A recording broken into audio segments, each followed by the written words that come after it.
Sabe aquela voz que diz pra você, assim, que nada é bom o suficiente, tudo que você tá fazendo é uma droga, você não deveria estar fazendo mesmo, né? Não deveria nem tentar? Eu tenho esse tipo de voz na minha cabeça. E sabe o que eu fiz? Eu decidi ignorar essa voz. E eu vou te explicar o que eu fiz e vou me trazer como exemplo. Oi, eu me chamo Ana Tereza, sou psicóloga e hoje eu quero trazer aqui um exemplo muito bom de que é você ter uma voz crítica internalizada. Então vamos dar uma olhada para ver o que é isso. Eu gosto de pensar que uma voz crítica internalizada, assim, de acordo com a minha teoria da terapia do esquema, é aquele diabinho que fica no seu ombro, assim, falando: não vai lá, não faz, tá tudo uma droga, nada é bom o suficiente.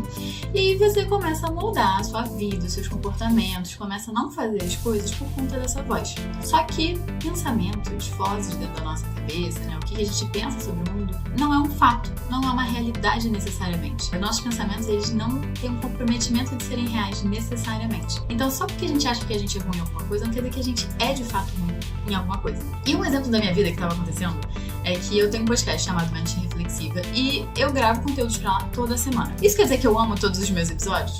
Não. Isso quer dizer que eu quero postar todos os meus episódios?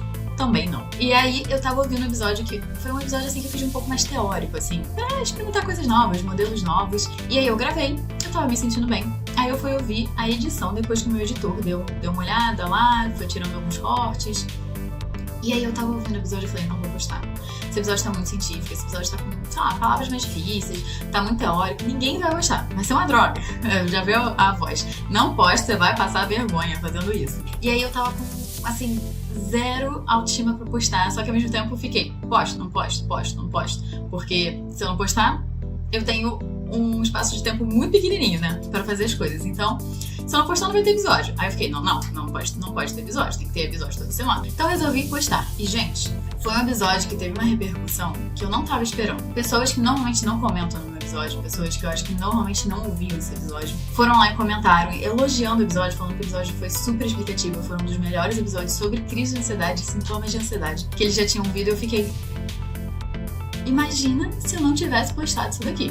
E se você ficou curioso, vai lá procurar o podcast Mente Reflexiva pra você ouvir o episódio. Peraí que eu tô pegando o nome do episódio.